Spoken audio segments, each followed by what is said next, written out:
Hi guys, welcome back to my channel. It's Angela, and I'm sorry about the nails. I haven't fixed them yet from Halloween. But I'm a little late doing this spread, but this is the hashtag Decan Walk 2023 Scorpio Decan 2 spread that Marlena Teresa did, or created, and this is what it looks like right here. It says Marlena Teresa at the bottom. But yeah, I thought I would go ahead and I never used the Mermaid Tarot, so I thought I would use it. It is a watery deck, of course. And as we know, that Scorpio is a water sign. So I thought it'd be interesting, since I never used this deck, to see what, as I've explained before, these last two Decans have been really kicking my butt emotionally. And I look at this deck as a more lighthearted deck than what I normally see, what I've been seeing. So I chose to switch it up and use this maybe just to kind of come out of that funk, whatever. I don't know. But I did do a meditation beforehand. I drew the cards. I have not looked at them. But it looks like 1 is here, then 2, 3, and 4. And I also am going to pull a card from the Water Blessings affirmation cards. This is the Water Blessings by a call per Tim. It is a, oh my gosh, where is it? Rock Pool deck. They're little bitty baby cards. And let me go ahead and pull that card now. See where we're, and it's funny because I edged the Mermaid Tarot in this like teal. And I think it's the same pen, but it comes off differently. It comes off more green here than it does here. But it's the same pen. Weird. It looks more blue here. Weird. Anyway, let's pull an affirmation card to get this spread started. I'm going to try to jump out. Look how pretty that is. Stunning. It says, free and seer. Embrace flowing with precise divine timing. Wow. So I'm going to leave that there. Interesting. Because I have been talking about divine timing and such here lately. So, for question 1, without further ado, let's get into this. Question 1 is the gifts, or it's the gifts, is the name of this, right there, the name of this Decan she's titled, this spread. So, number 1 is my present self. And we got the 4 of Pentacles. Penny pinching is what I heard. And that is what I'm trying to do. She's actually got a necklace of, why is it not? It's not. She's got a necklace of, looks like coins. And I heard pinching pennies. So yeah, I am pinching pennies. Trying to save for Christmas and, you know, other things, bills and stuff. So that makes total sense for the 4 of Pentacles. So number 2 is my past self. We got the Page of Swords. Interesting.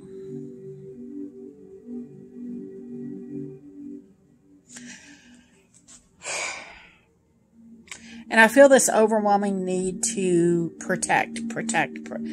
There's a self-guarding moment that happens here in the Page of Swords before you become the queen, which makes total sense to me, because something happened here when you're younger to self-protect or self-preservation for the future. And then that's why when you become the queen,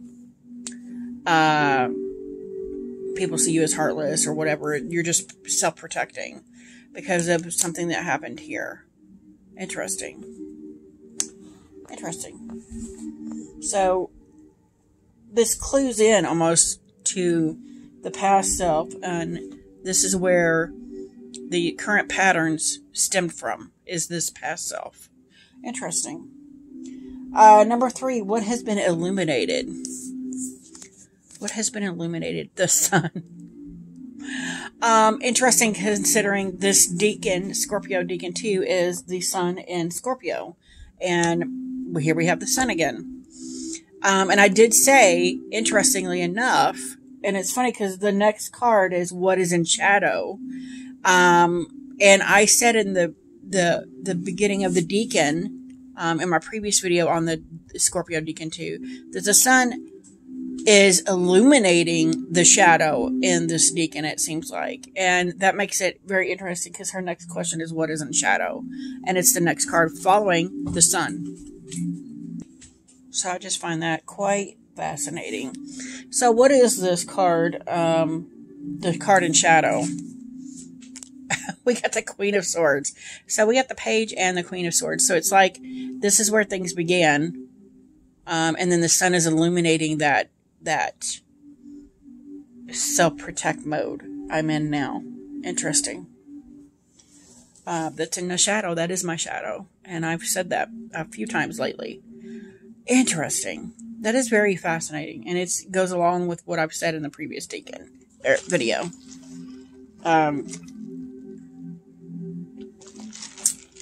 Well, I mean, I just completely ran through those really quickly. Let's look at what the book says. So for card 1 of the Four of Pentacles, my present self. I rarely read the books, so this will be interesting. Totally skipped it. Do you ever find yourself getting bored with your life?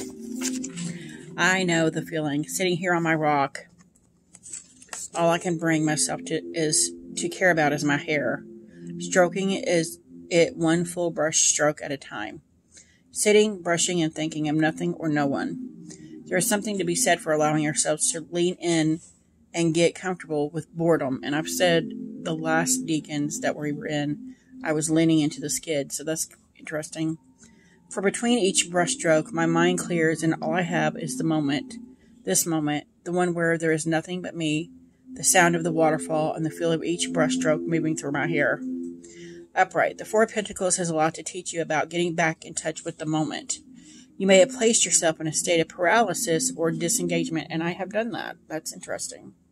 But this is not exactly what you need right now. Instead, allow yourself to reconnect with the ordinary, everyday experience of life. When you are connected and grounded in the moment, it is easier to let go and find a new interest in something that was not there before. Wow.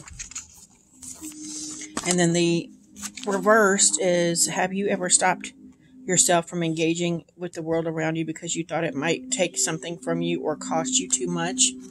Hence the Queen of Swords. Yes. That kind of fear isolates you and disconnects you from the simple joys of being alive.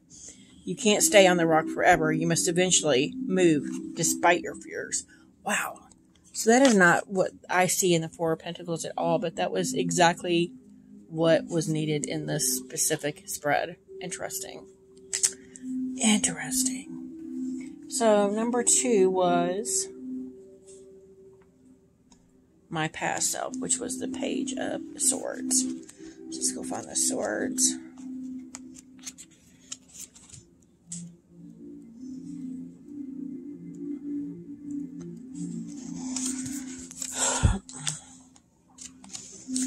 It says, in the light of the sun, deep under the ice shelf, a young page sits and studies the sharp, pointy thing she found this morning during her daily lessons.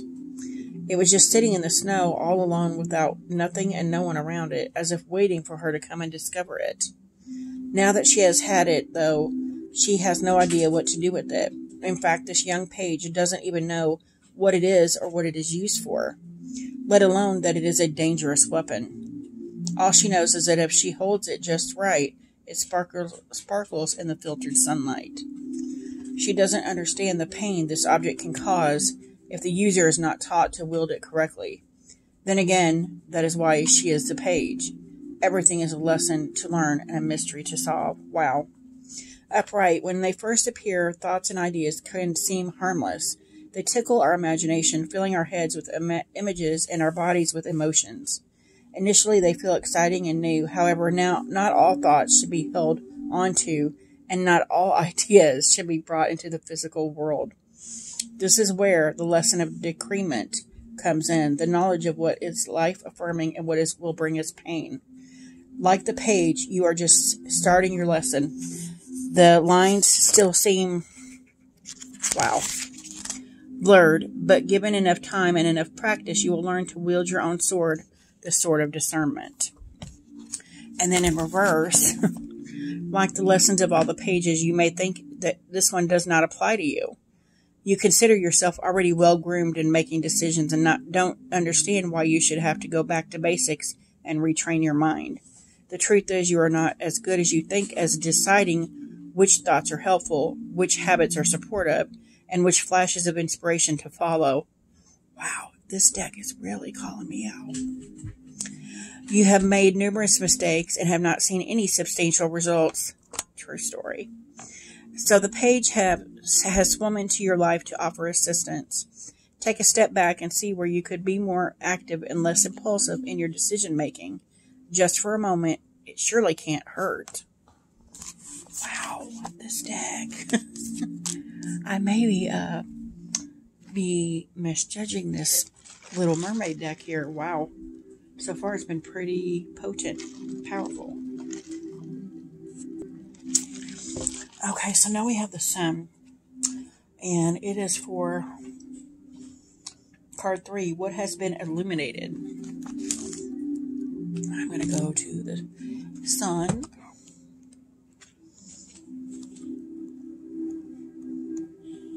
It just blows my mind that came up again. We're in this Decan. And that is a gorgeous, gorgeous Sun card.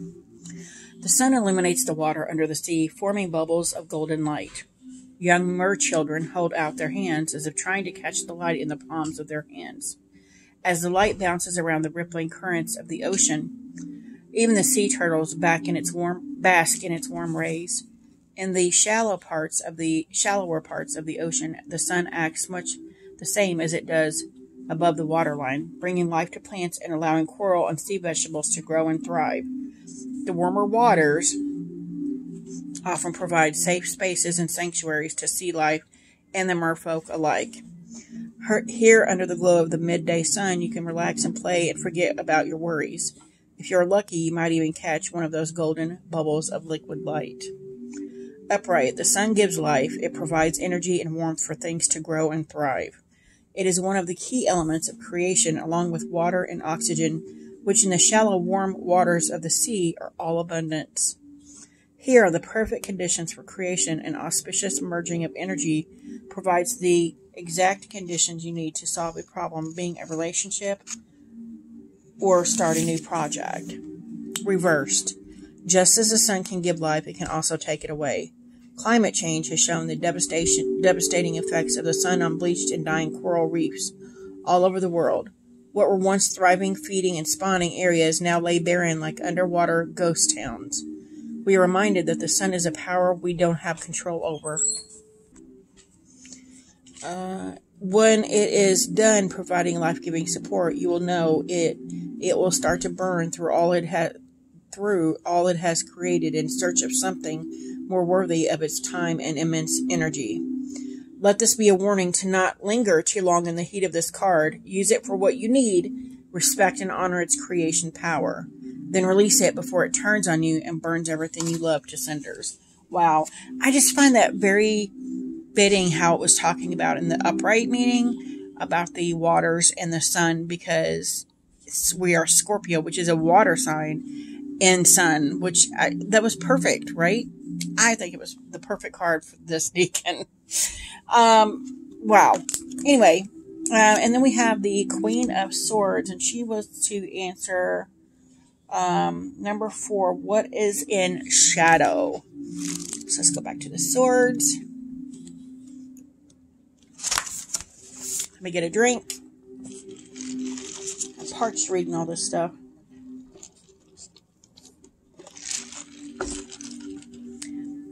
Oh, she is initially one of the reasons I bought this deck. She is stunning. Do you know the story of the Snow Queen? I don't mean the one written by men, but the real story. her story. She is a winter goddess who has real power, compassion, and intellectual prowess. The Snow Queen rules the season of winter. She is interested in all things cold and frozen.